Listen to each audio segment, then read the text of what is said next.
하나님 말씀 함께 보겠습니다. 빌립보서 3장 7에서 9절의 말씀입니다. 신약성경 320면에 있는 빌립보서 3장 7에서 9절의 말씀입니다.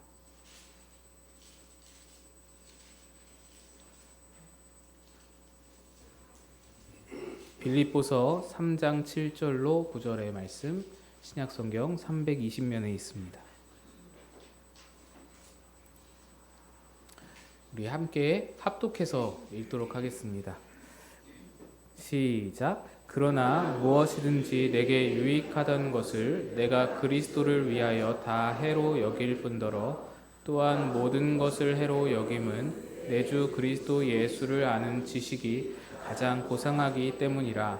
내가 그를 위하여 모든 것을 잃어버리고 배설물로 여김은 그리스도를 얻고 그 안에서 발견되려 함이니 내가 가진 의는 율법에서 난 것이 아니요 오직 그리스도를 믿는 것이 곧 믿음으로 하나님께로부터 난이라. 아멘. 기도하겠습니다. 우리를 위해 십자가 지시러 나귀 새끼를 타고 예루살렘에 입성하신 예수님, 오늘 우리들 마음에도 평화의 왕으로 임하여 주시옵소서. 우리로 십자가의 의미와 가치와 목적을 더욱 분명히 깨닫게 되는 귀한 시간 되도록 이끌어 주시옵소서. 전하는 자 감추시길 바라며 예수님의 이름으로 기도드리옵나이다. 아멘. 할렐루야. 오늘 예수님께서 십자가를 지심으로 그렇게 우리의 죄를 사하시기 위해서 예루살렘 성에 입성하신 종려주일이자 고난주일입니다. 오늘 주시는 말씀을 통해서 주님의 십자가가 여러분 안에 닿고 또 성령의 깨우치심이 마음마다 있으시기를 축복드립니다. 최근 미국과 중국의 관세 전쟁이 격화되고 있습니다. 미국은 모든 나라 관세에 대해서 유예 결정을 최종적으로 내렸지만 중국에 대해서만큼은 더 상향하여 145%까지 올렸다라고 발표를 합니다. 그 이유는 중국이 미국의 조치에 대해서 강하게 자존심으로 응수하여서 대미 무역 관세를 상향 조정하는 맞불 작전으로 대응했기 때문입니다. 그랬더니 미국은 이제 더 올려버린 것이죠. 너가 올리냐? 나도 올린다. 중국이 그랬더니 미국이 이놈 봐라. 난 더 올린다. 이 자존심 싸움이 벌어진 것입니다. 자존심 때문에 경제전쟁이 일어나 버렸습니다. 여러분은 자존심 때문에 낭패를 보신 일이 혹시 있으십니까? 저에게는 그런 경험이 아주 많이 있습니다. 자존심 때문에 실패하고 자존심 때문에 넘어진 일이 너무 많이 있습니다. 내가 먼저 사과를 해야 하는 상황인데 자존심 때문에 하지 못했던 일이 부지기수고 잘 알지 못하는 일들에 대해서 좀 물어보고 배워야 하는데 자존심 때문에 이 모른다는 말을 할 수가 없어서 그렇게 싫어했던 적이 있었고, 또 도움을 구하면 이거 분명히 누군가의 도움이 필요한 상황인데 도움을 구하면 내가 약해 보일까 봐 혼자서 끙끙 앓았던 적도 있었으며, 나보다 어린 후배의 후배가 합당한 말을 해주는데도 내 자존심 때문에 그걸 무시한 적도 있었습니다. 저는 이러한 경험들을 통해서 성도로서, 목사로서 이 자존심이라는 것이 백해무익하다라는 것을 깨닫게 되었습니다. 한간에는 남자는 자존심으로 사는 거야, 자부심이 있어야지, 자긍심으로 사는 거야, 그렇게 자긍심으로 살아라 라는 말들이 있지만 그런 말들이 성도의 삶에는 별로 유익이 되지 못하고 도리어 해가 된다는 것을 보게 됩니다. 본문의 사도 바울은 대단한 자부심을 가지고 살았던 사람입니다. 그는 베냐민 지파 사람이었습니다. 일반적으로 유대인 사회에서는 유다 지파가 주류이기 때문에 베냐민 지파는 상대적으로 좀 약하고 위축되었을 것으로 생각이 되지만 실상은 그렇지가 않았습니다. 베냐민 지파는 초대 왕 사울을 배출한 지파이고 무엇보다 유일하게 약속의 땅에서 땅에서 출생한 조상을 가진 지파였습니다. 야곱의 다른 아들들은 11명이 모두 다 하란에 있는 외삼촌 라반의 집에서 태어났습니다. 그러나 베냐민만큼은 야곱 가족이 가나안으로 돌아왔을 때 베들레헴에 가던 길 그 근방에서 태어났습니다. 베냐민 지파는 이것을 근거로 하여서 하나님의 약속의 땅에서 시작된 유일한 지파이다, 정통성을 우리가 보유하고 있다라는 우월감을 가지고 있었습니다. 그것은 그리고 강한 자부심으로 연결되었죠. 바울이 바로 이런 자부심을 가진 베냐민 지파 출신이었다는 겁니다. 또 바울은 가말리엘 문화생이었습니다. 이것은 단순한 학력 이상의 의미를 가지고 있습니다. 가말리엘은 유대교 바리새파의 아주 큰 스승인 힐렐 스승의 손자였습니다. 그리고 당대 최고의 율법 교사였습니다.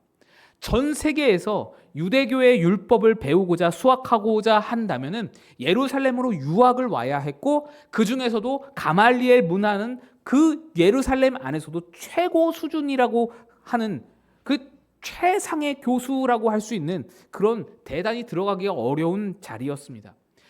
그 자리에 들어가기 위한 자격 요건은 가문이 경건한 바리새인 가문이어야 됨은 물론이고, 구약 전체를 다 암송하는 수준의 기억력을 갖추고 구약을 이해하는 이해력을 갖춰야 했으며, 성경뿐 아니라 탈무드, 미시나 같은 그런 그 구약 이 유대 율법 유대교에서 내려오는 장로들의 전승책들도 어린 시절에 이미 다 마스터했어야 했으며, 율법에 대한 해석과 토론 능력도 갖춰야 했습니다. 그리고 그 모든 것을 갖췄어도 극히 적은 수만 선발되었기 때문에 그의 삶의 평판과 삶의 율법을 지키는 모습과 이런 것들이 다 검증된 후에야 최종적으로 선발될 수 있는 대단히 어렵고 경쟁률이 높은 그런 코스가 가말리엘 문화였습니다. 바울은 율법에 있어서 최정의 교육 코스를 거친 겁니다. 안 그래도 유대인들의 자부심이 대단하잖아요. 유대인들의 자부심은 대단하기로 소문이 자자한데, 바울은 그 중에서도 최고 엘리트로 자랐으니 그의 우월감과 자부심은 하늘을 찌르는 것이었습니다. 그런데 그런 바울의 입에서 오늘 본문에 나오는 고백이 무엇입니까? 내 출신과 내 학력과 내 로마 시민권, 이런 내 자부심의 근거가 되는 모든 것들을 나는 배설물로 여기겠다라고 합니다. 배설물이라는 것은 쓸모없는 것, 유익하지 않은 것 정도를 말하는 게 아닙니다. 해가 되는 것을 말합니다. 배설물을 가지고 있으면서 쓸모는 없지만 그냥 놔두지 뭐 이런 사람은 없습니다. 배설물은 보자마자 어찌됐든지 치워야 하고 피해야 하고 내 몸에서 어찌됐든 멀리 떨어뜨려야 하는 것이 배설물입니다. 왜? 해가 되고 독이 되기 때문입니다. 바울도 8절에서 이렇게 말하죠. 해로 여긴다. 해로 여긴다. 최고 엘리트 코스로 수학한 자신의 학력이 자기 인생에 독이 된다는 겁니다. 자기의 훌륭하고 출중한 출신과 사회적으로 모두가 인정하고 칭찬할 만한 그런 조건들이 전부 다 해가 된다고요. 유익이 안 된다, 쓸모없다 정도가 아니라, 그 정도면 이해가 되죠. 그 정도가 아니라 해가 된대요. 이해가 안 되는 겁니다. 사람들에게 인정받는 것이 나쁠 게 뭐 있습니까? 베냐민 지파다, 가말리엘 문화다, 로마 시민권자다, 이런 좋은 조건을 가지고 있어서 사람들이 함부로 나를 대하지 못하고 무시하지 못하고 나를 인정해 주는 것만으로 굉장한 도움이지 않습니까? 복음을 전파하는 데 있어서도 그렇죠. 이게 도움이 되면 됐지 해가 될 이유는 아무것도 없습니다. 그런데 바울은 해가 된다고 버리겠다고 말합니다. 왜 그렇습니까? 7절을 보시면, 그러나 무엇이든지 내게 유익하던 것을 내가 그리스도를 위하여 다 해로 여길 뿐더러, 그리스도를 위해서 자기 유익을 다 해로 여기겠답니다. 선뜻 이해가 안 되죠. 훌륭한 학력과 자랑스러운 출신이 주님을 위하는데 무슨 해가 되는가? 도움이 되면 됐지. 이를 풀기 위해서 고린도전서 15장 8절의 말씀을 한번 보겠습니다. 고린도전서 15장 8절부터 10절입니다. 맨 나중에 만삭되지 못하여 난자 같은 내게도 보이셨느니라. 나는 사도 중에 가장 작은 자라. 나는 하나님의 교회를 박해하였으므로 사도라 칭함받기를 감당하지 못할 자니라. 그러나 내가 나된 것은 하나님의 은혜로 된 것이니 내게 주신 그의 은혜가 헛되지 아니하여 내가 모든 사도보다 더 많이 수고하였으나 내가 한 것이 아니요 오직 나와 함께 하신 하나님의 은혜로라. 고린도전서 15장은 바울이 부활의 진리를 선포하는 그런 단락입니다. 여기서 바울은 부활하신 예수님이 많은 사람들에게 나타났다, 이걸 얘기하는데 그 중에 맨 마지막에 자신에게도 나타나셨다라는 것을 이야기하면서 그 자기를 가리켜서 뭐라고 하냐면 만삭되지 못하여 난자같다라고 합니다. 팔싹동이다라는 겁니다. 미숙아로 태어났다라는 겁니다. 어른들 이야기하다 보면 그런 말씀하시죠. 문열이다. 그 돼지 새끼가 그 맨 첫째로 나오는 그 문열이가 그 비실비실하고 제 몫을 못하고 그런 모습을 보고 문열이다라고 말하는데, 바울이 자기를 가리켜서 그 말을 하는 겁니다. 나는 팔싹동입니다. 미숙아입니다. 문열이입니다. 모든 사도들 중에서 나는 가장 작은 자입니다. 사도라고 칭함받기도 부끄럽고 그것을 감당할 수가 없는 그런 존재가 나입니다. 이것은 십자가의 복음과 부활의 신앙으로 인하여서 바울이 자기 자신을 어떻게 평가하게 되었는지를 보여주는 대목입니다. 이거는요, 여러분, 겸양의 자세로 말하는 것이 아닙니다.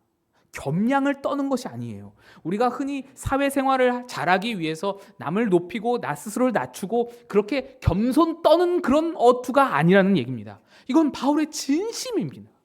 그는 진짜로 자기 자신을 가장 작은 자로, 만삭되어 나지 못한 자로 여겼습니다. 십자가 앞에서 자신을 평가한 자기 자신에 대한 진솔한 고백인 겁니다. 우리는 언제나 이 사도 바울 같은 사람을 높이기를 좋아합니다. 그가 개척한 수많은 교회들과 그가 기록한 수많은 성경들을 보면서 그의 업적과 그의 모든 성취를 칭송하기를 좋아합니다. 그러면서 뭐라고 하나요? 이 바울을 따라갑시다. 바울을 본받읍시다. 이 바울의 업적과 성취가 얼마나 위대합니까? 하나님께 칭찬을 받지 않습니까? 우리도 그 길을 갑시다 라고 말하죠. 바울뿐 아니라 성경 전체에 나오는 모든 인물들을 다 그렇게 바라봅니다. 성경에 나오는 인물의 이야기들을 영웅적인 신앙인들의 이야기로 취급하고 위대한 사람들의 전기로 성경 읽기를 즐겨합니다. 하지만 성경은 어떤 개인의 총명이나 뛰어남을 묘사하기 위해서 기록된 책이 아닙니다. 성경에 관해서 양보할 수 없는 진실은 성경은 하나님의 이야기다라는 것입니다. 성경의 모든 기록은 하나님이 뭘 하셨느냐, 뭘 하고 계시느냐, 무슨 일을 행하셨고 무슨 역사를 펼치셨으며 그분의 능력이 어떻고 그분의 자비가 어떠하느냐, 하나님이 누구이시냐에 대한 기록입니다. 성경에 수많은 사람들이 그 모든 일거수일투족, 그 모든 인생이 기록되어 있는 것은 연약한 사람을 들어서 사용하시는 하나님의 능력과 사랑과 은혜와 돌보심을 보여주기 위함입니다. 그것으로 인해서 그 연약한 사람들에게 어떻게 생명이 전달되고 복과 은혜가 임하게 되는지를 보여주기 위해서 성경이 사람들의 이야기를 그렇게 많이 써놓은 것입니다. 성경은 그래서 어느 인간이 더 뛰어납니다, 어느 인간의 실력과 조건을 보십시오, 이런 것에는, 이런 걸 기록하는 데는 관심이 없습니다. 그리고 그 성경에, 그렇게 하나님을 드러내는 성경에 핵심적으로 기록된 그 사건이 십자가입니다. 십자가는 무엇입니까? 십자가는 하나님이 행하신 모든 일, 모든 역사, 모든 능력, 모든 지혜, 모든 사랑, 모든 은혜와 자비의 정수가 바로 십자가입니다. 성경이 드러내지 못한, 성경이 다 드러낼 수 없었던 하나님의 어떠하심, 하나님이 누구이신가라는 것을 성경보다도 더 확실하고 명확하게 드러내는 것이 십자가입니다. 그래서 십자가를 제대로 만난 사람은 진심으로 겸손할 수밖에 없습니다. 하나님의 놀라우심을, 하나님의 특별하심을 만날 수 있기 때문입니다. 내가 하나님 앞에 어떠한 존재인가? 내가 하나님 앞에 내 위치가 어떠한가? 내 정체가 무엇인가? 내 상태가 어떠한가? 이것이 십자가 앞에서 다 낱낱이 드러나게 되기 때문에 진심으로 겸양을 떠는 것이 아니라 진심으로 겸손할 수밖에 없습니다.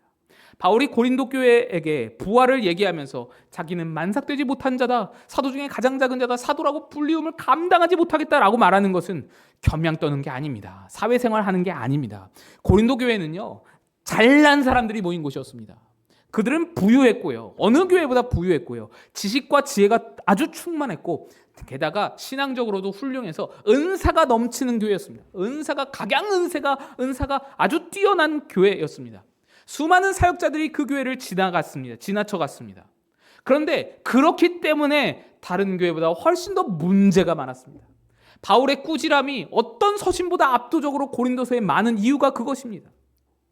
바울이 그런 고린도 교인들에게 예수 그리스도의 십자가 복음과 부활에 대해서 가르치면서 나는 만삭되지 못한 자야 라고 말하는 것은, 사도 중에 가장 작은 자야 라고 표현하는 것은 고린도 교회가 십자가 앞에서 놓치고 있는 게 무엇인지, 그들이 처리하지 못하고 있는 것이 무엇인지를 보여주는 겁니다.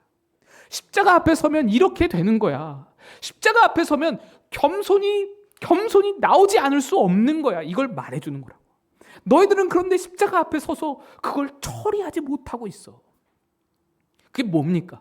바로 자부심, 자긍심, 인간의 우월함, 인간의 위대함, 자존심의 문제를 말하는 겁니다. 여러분, 우리는 십자가 앞에서 가장 먼저 자존심을 처리해야 합니다. 성도의 정체성은 자신의 모든 것을 십자가 앞에 못 박은 자들입니다. 십자가 앞에 모든 것을 못 박는다는 말이 굉장히 중요하고 여러분 주의 깊게 들으셔야 합니다.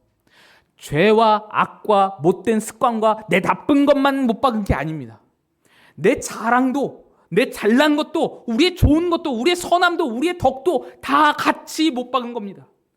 더 이상 우리의 잘남이, 우리의 선량함이, 우리의 자랑이 되지 못함을 십자가 앞에서 확인하기 때문입니다. 십자가를 만나기 이전에 우리가 자랑으로 여기는 것들을 생각해 보세요. 우리의 학력, 지식, 재력, 사람들이 추켜 세워주는 그것들로 우리를 자랑을 삼았죠. 또 내 건강 또는 내 선량함, 내 열심, 내 노력, 내 성실, 내 최선, 이런 것들이죠.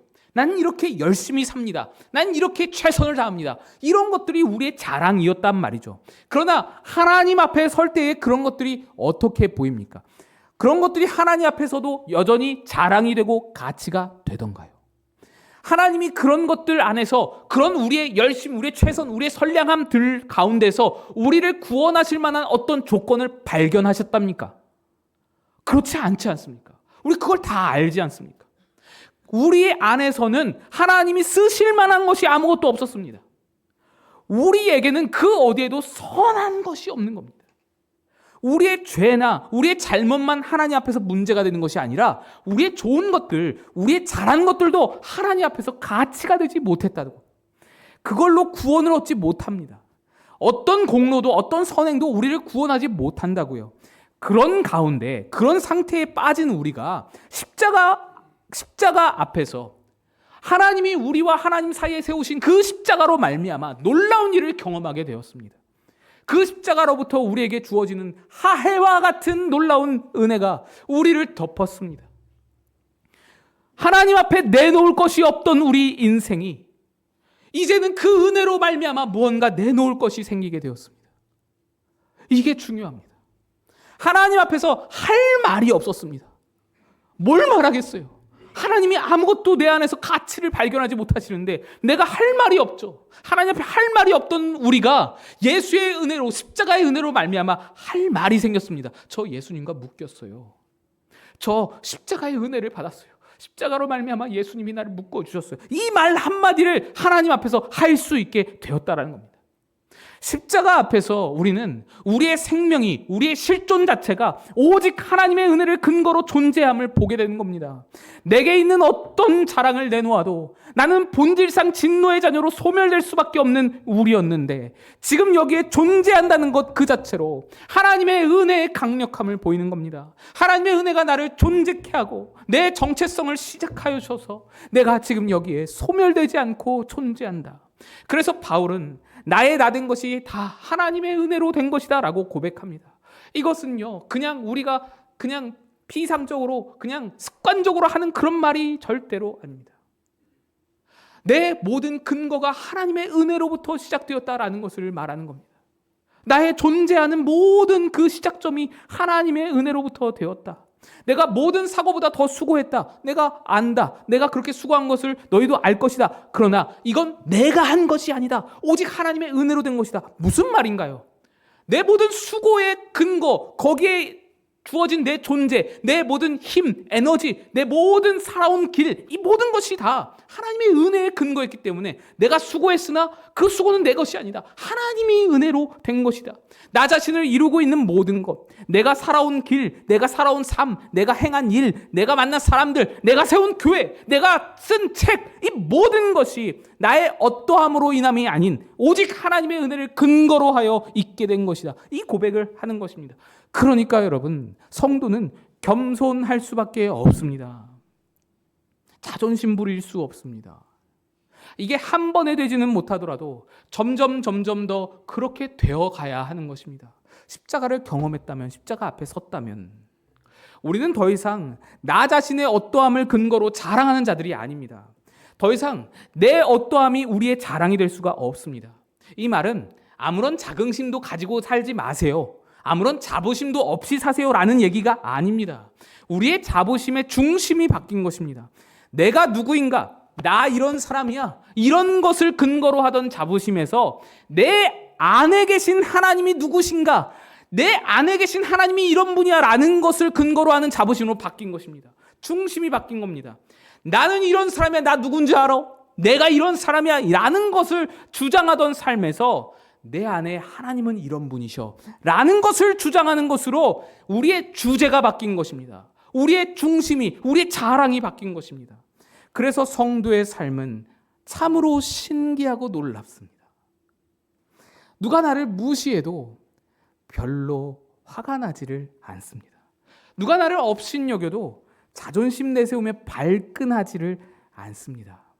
나의 어떠함이 더 이상 내 자부심의 근거가 아니기 때문에, 하나님이 내 자부심의 근거이기 때문에, 물론 아직 덜 되어서 가끔씩 옛사람이 나타나서 불끈불끈하고 자존심 상해서 화가 나서 밤잠을 못 이루는 그런 일들이 간혹 여전히 있기도 하지만, 이제 우리는 점차적으로 그 방향으로 나아가게 방향이 바뀌었습니다. 하나님이 내 자부심의 근거이기 때문에 나를 욕하고 조롱해도, 어떤 비교를 당해도, 어떤 무시를 당해도 그다지 기분이 나쁘지 않는 자리로 우리가 나아가게 되었다는 겁니다. 오늘 본문으로 돌아와서 바울이 자기의 수많은 자랑스러운 조건들을 해로 여기고 배설물로 여긴다면서 7절에 그 이유를 그리스도를 위하여라고 고백을 했습니다. 여기서 위하여라는 말은 때문에로 번역할 수 있습니다. 다른 번역들은 다 때문에로 번역을 합니다. 그래서 그리스도 때문에 이것을 해로 여긴다라고 말할 수 있습니다. 이 말은 이런 뜻입니다. 십자가의 예수를 인격적으로 만나고 그분의 가치가 얼마나 탁월한지를 알게 된 이후로 나는 예수를 더 많이 아는데 진력을 하고 싶다. 나는 예수의 가치를 알아봤기 때문에, 그 십자가 안에서, 그 십자가 앞에서 예수를 보았기 때문에 나는 이제 예수에게 모든 것을 다 쏟아붓고 싶다. 그런데 그 예수를 알아가고자 하는 그 길 위에서 내게 있던 옛날의 자랑들이 나를 방해한다. 이 말입니다.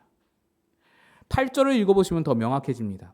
또한 모든 것을 해로 여김은 내 주 그리스도 예수를 아는 지식이 가장 고상하기 때문이라.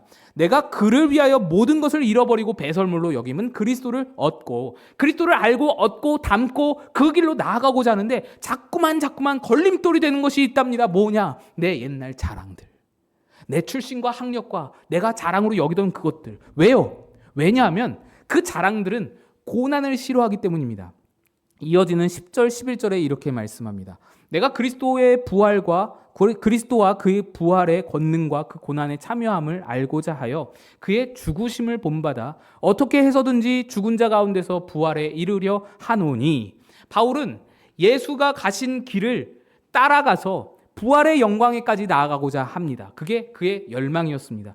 그 길을 걸으려면 예수님이 가신 고난의 길도, 예수님이 당하신 죽으심도 본받아야 한다는 겁니다. 죽은 자가 되어야 부활을 이룰 수 있기 때문에, 산 자로는 부활할 수가 없기 때문에 가장 고상한 지식이신 예수를 더 알기 위해서 예수가 걸으신 고난과 죽음과 부활의 자리를 따라가고자 하는 것입니다. 신앙의 성숙을 말합니다.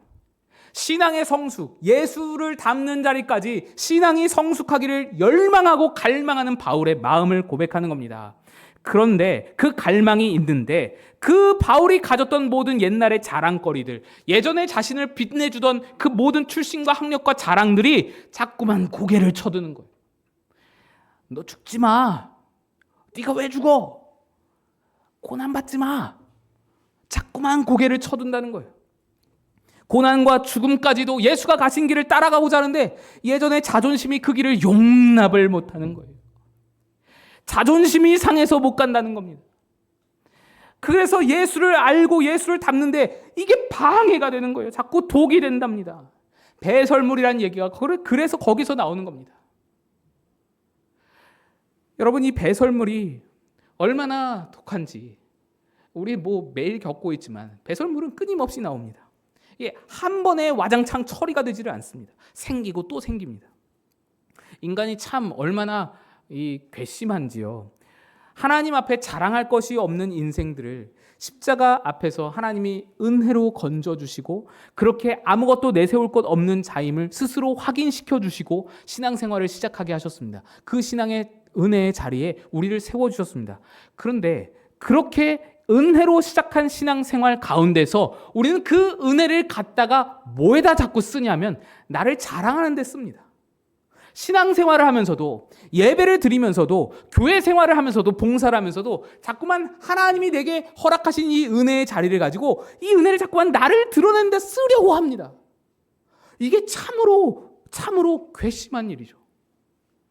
하나님의 은혜로 목사를 세워서 설교의 기회를 주면은 목사는 무슨 생각을 하는 줄 아십니까? 이 설교를 통해서 어떻게 하면 내가 돋보일까를 연구합니다. 이 시험이 굉장히 큽니다. 굉장히 무서운 힘든 시험입니다. 이 설교로, 이 목회로 내가 어떻게 하면 내가 이렇게 대단한 사람인가를 보일까? 내가 어떻게 이렇게 대단한 목사임을 사람들에게 드러낼 수 있을까? 이걸 고민한다고요. 이건 무서운 시험입니다.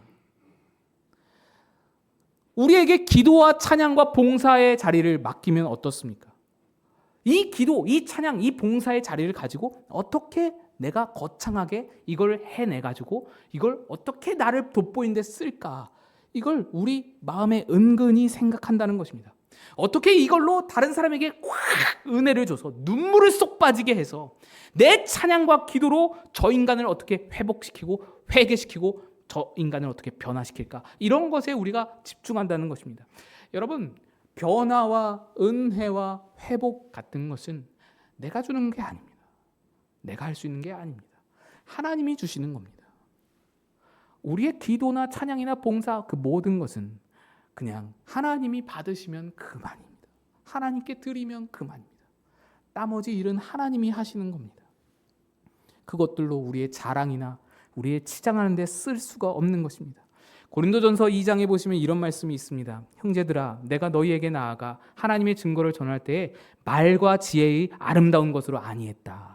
내 지혜로 하지 않았다라는 겁니다. 내가 너희 중에서 예수 그리스도와 그가 십자가에 못 박히신 것 외에는 아무것도 알지 아니하기로 작정하였음이라. 내가 너희 가운데 거할 때에 약하고 두려워하고 심히 떨었노라. 내 말과 전도함이 설득력 있는 지혜의 말로 하지 아니하고 다만 성령의 나타나심과 능력으로 하여 너희 믿음이 사람의 지혜에 있지 아니하고 다만 하나님의 능력에 있게 하려 하였노라. 바울이 복음을 전하는데 약하고 두려워하고 심히 떨었답니다. 왜냐? 그가 전하는 말을 자기 능력과 지식으로 전하게 될까봐, 자기 지혜로 전하게 될까봐, 그렇게 되면 하나님의 복음이 손상되고 제대로 전달되지 않을 것을 알았기 때문에 두렵고 떨었답니다. 그런데 왜 그렇게 그 자기 능력과 자기 지식으로 전하고자 하는 유혹이 왜 있습니까? 왜 그게 유혹이 됩니까? 그게 자신을 치장해 주기 때문입니다. 아우, 저 사람 말 잘하네. 야, 저 목사님 말 한번 기가 막히네. 설교 한번 기가 막히네. 신앙 한번 좋네. 이렇게 자기 자랑이 되고 자기 영광이 되기 때문에 그 유혹을 받는 거예요. 그게 두렵고 떨리는 거예요.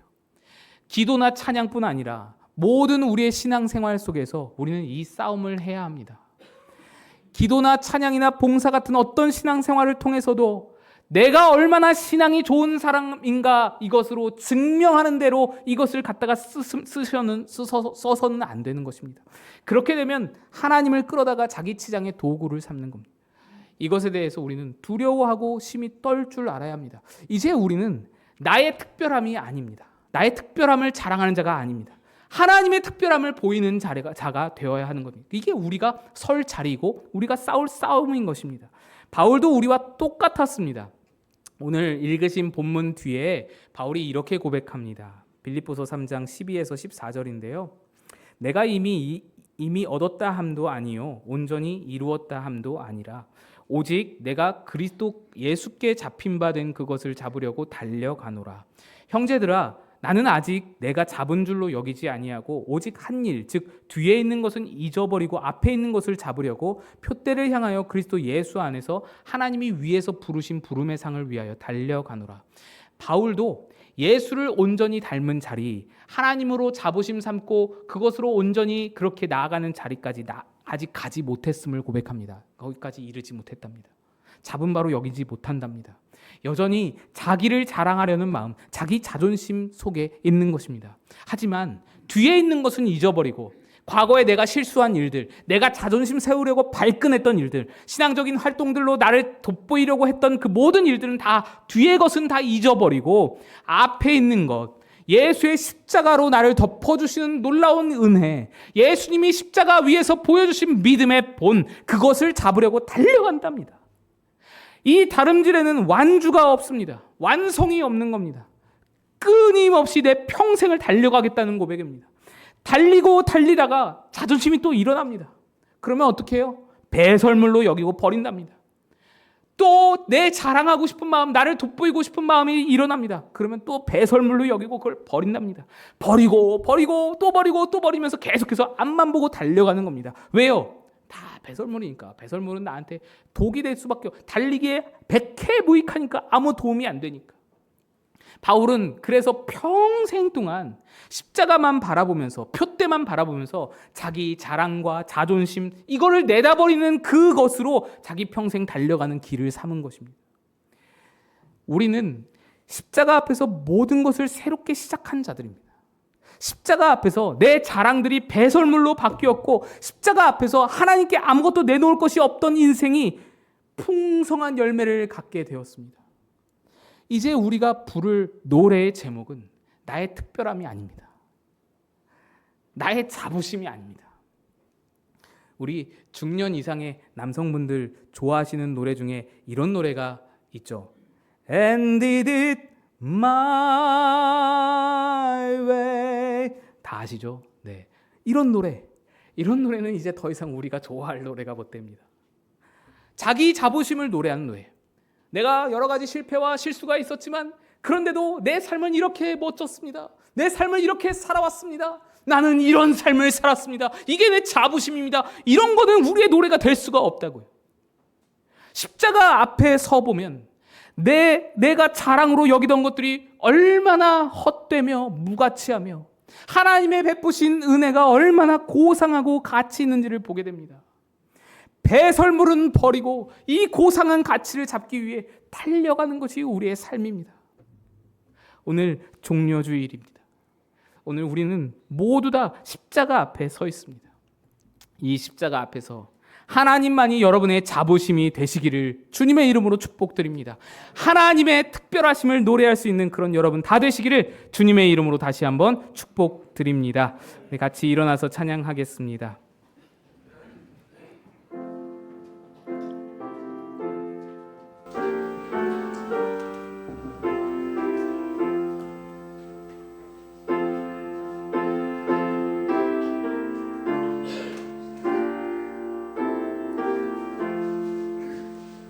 주 달려 죽은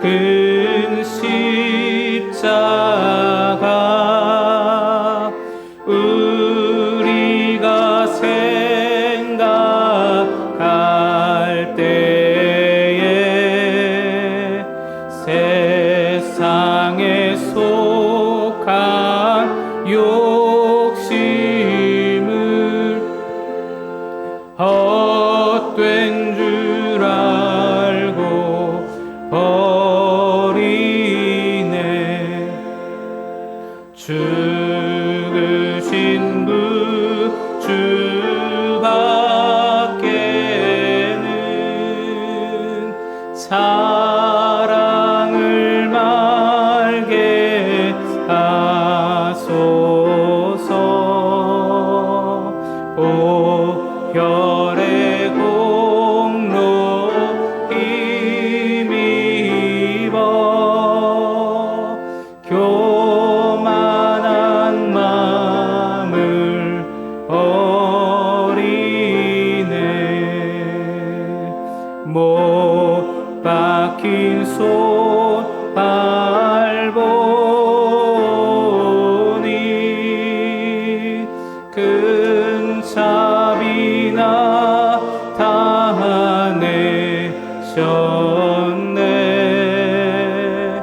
가시로 만든